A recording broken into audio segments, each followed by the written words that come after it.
அனைவருக்கும் வணக்கம். நம்ம டெய்லியும் prelims and mains point of வியூல கரண்ட் அஃபேர்ஸ் ஆர்டிகல்ஸ் பார்க்குறோம்.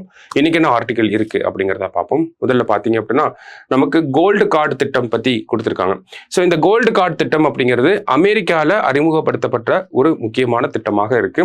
அமெரிக்காவில் பார்த்தோம்னா விசாஸை பற்றி கேள்விப்பட்டிருப்பீங்க. H1B விசா அப்படிங்கிறது கேள்விப்பட்டிருப்பீங்க. இந்த H1B விசா அப்படிங்கிறது பார்த்தீங்கன்னா அமெரிக்காவில் இருக்கக்கூடிய அந்த மல்டிநேஷனல் கம்பெனிஸ் வெளிநாட்டில இருந்து ஒருத்தர் ஹையர் பண்ணிட்டு வரணும் அப்படின்னா H1B விசாக்கு கீழே ஈஸியாக கொண்டு வந்துருவாங்க. இந்தியன்ஸ் நிறைய பேர் H1B விசா கீழே தான் அமெரிக்காவில் போய் ஒர்க் பண்ணிட்டு இருப்பாங்க. சரிங்களா? ஸோ அதே மாதிரி இன்னொரு விசா பேர் தான் EB-5 அப்படிங்கிற விசா. சரிங்களா? அமெரிக்காவுக்குள்ள இன்வெஸ்ட்மெண்ட்ஸை கொண்டு வரதுக்காக இந்த ஒரு விசா அப்படிங்கிற ஒரு முக்கியமான ரோல் பிளே பண்ணுச்சு. இப்போ அந்த EB-5 அப்படிங்கிற அந்த விசாவை மாற்றி அமைக்க போறாங்க. மாற்றி அமைக்கப்பட்ட அந்த திட்டத்தின் பேர் தான் கோல்டு கார்டு திட்டம் அப்படிங்கிறத சொல்றாங்க. ஓகேங்களா? ஸோ இந்த கோல்டு கார்டு திட்டம்னா என்னங்கிறத இங்கே கொடுத்துருக்காங்க. ஓகேங்களா?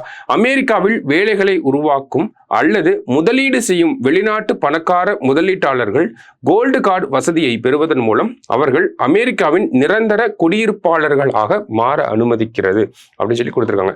ஸோ அமெரிக்காவில் நிறைய இன்வெஸ்ட்மெண்ட் பண்றாங்க இல்லையா? ஸோ அவங்கெல்லாம் இந்த கோல்டு கார்டை வாங்கிட்டாங்க அப்படின்னா அவங்க அமெரிக்காவில் இருக்கக்கூடிய குடியிருப்பாளர்களாக மாற முடியும் அப்படிங்கிறத சொல்றாங்க.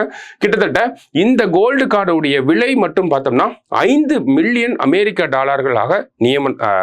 ஃபிக்ஸ் பண்ணி வச்சிருக்காங்க. கிட்டத்தட்ட இந்திய ரூபாயில பார்த்தோம்னா 43 கோடி அப்படிங்கிறத சொல்லியிருக்காங்க. ஸோ இந்த கோல்டு கார்டு மூலயமா ஒருத்தர் வந்து கோல்டு கார்டு வாங்கிட்டு அமெரிக்காவுக்கு போறாங்கன்னா ஃபர்ஸ்ட் குடியேறுபவர்களாக இருப்பாங்க. அதுக்கப்புறமா வந்து குடியுரிமை பெற்ற சிட்டிசன்ஸாக மாறுவாங்க. சரிங்களா? ஸோ அதுதான் இந்த கோல்டு கார்டு திட்டத்தோடைய சிறப்பம்சமாக இருக்கு. ஸோ அடுத்ததை ஃபர்தரா பார்க்கறதுக்கு முன்னாடி நம்ம இன்ஸ்டியூட்ல பார்த்தீங்கன்னா கம்மிங் March 9 வந்து Group 1க்கான ப்ரிலிம்ஸ் டெஸ்ட் சீரியஸ் அப்படிங்கிறது ஆரம்பிக்க போகுது. அதே மாதிரி March 16 இருந்து Group 1க்கான மெயின்ஸ் டெஸ்ட் சீரியஸ் அப்படிங்கிறதுமே ஆரம்பிக்க போகுது. சரிங்களா? ஸோ இந்த டைம் பார்த்தீங்க அப்படின்னா நீங்க ப்ரிலிம்ஸ்ல ஃபோக்கஸ் பண்ற அதே சைமல்டேனியஸ் டைம்ல மெயின்ஸ்லேயே ஃபோக்கஸ் பண்றதுக்காக தான் இந்த மெயின்ஸ் டெஸ்ட் பேட்ச் அப்படிங்கிறதையுமே நம்ம ஸ்டார்ட் பண்ண போறோம். ஸோ March 9 ப்ரிலிம்ஸ், March 16 வந்து மெயின்ஸ் ஸ்டார்ட் ஆக போகுது. மெயின்ஸ்க்கான டெஸ்ட் பேட்ச் அப்படிங்கிறது.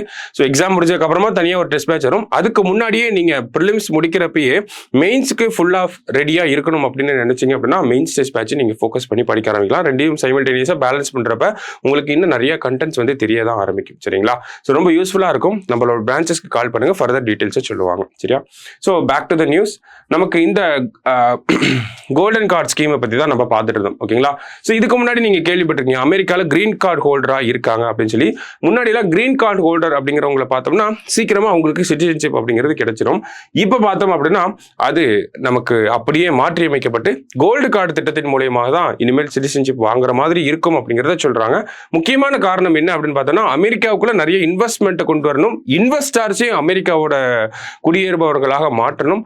அதே மாதிரி பார்த்தோம்னா இதுல வரக்கூடிய ரெவன்யூவை வச்சு அமெரிக்காவுக்கு இருக்கக்கூடிய கடன்களை கட்டணும் அப்படிங்கிறது தான் முக்கியமான ஒரு அப்ஜெக்டிவா இருக்கு. இப்போ EB-5 அப்படிங்கிற திட்டத்தை ரீப்ளேஸ் பண்ணிட்டு தான் இந்த திட்டம் வரப்போகுது. EB-5ல பார்த்தோம்னா இந்திய ரூபாயின் மதிப்பின்படி 9 கோடி ரூபாய் நம்ம கொடுத்தோம்னா அங்க போய் இருந்துக்கலாம். ஆனா இப்ப வரக்கூடிய கோல்டு கார்டு திட்டத்தின்படி பார்க்குறப்ப 43 கோடி ரூபாய் கொடுக்குற மாதிரி இருக்கு. சரியா? ஸோ அதுதான் இந்த நியூஸ். லாஸ்டா நம்ம அகாடமியில பேங்கிங்கான ஃபவுண்டேஷன் கோர்ஸ் அப்படிங்கிறது March 9 வந்து ஓரியன்டேஷன் கிளாஸ் வந்து பிளான் பண்ணியிருக்காங்க. ஸோ பேங்கிங் படிக்கணுங்கிற ஐடியா இருக்கு, உங்களோட ஃப்ரெண்ட்ஸ் ரிலேட்டிவ்ஸ் யாருக்காவது இருக்கு அப்படின்னா அவங்களுக்குலாம் சஜஸ்ட் பண்ணுங்க. பேங்க்ல இருக்கக்கூடிய டாப் டு பாட்டம் எல்லாமே உங்களுக்கு சொல்லி தந்துருவாங்க. என்ன சிலபஸ் எப்படி கவர் பண்ணணும், எப்படி ஸ்ட்ராட்டஜைஸ் பண்ணணும் அப்படிங்கிற எல்லாத்தையுமே சொல்லி தருவாங்க. ஸோ மறக்காம வந்து அட்டன் பண்ணுங்க, ரொம்ப யூஸ்ஃபுல்லா இருக்கும். தேங்க்யூ.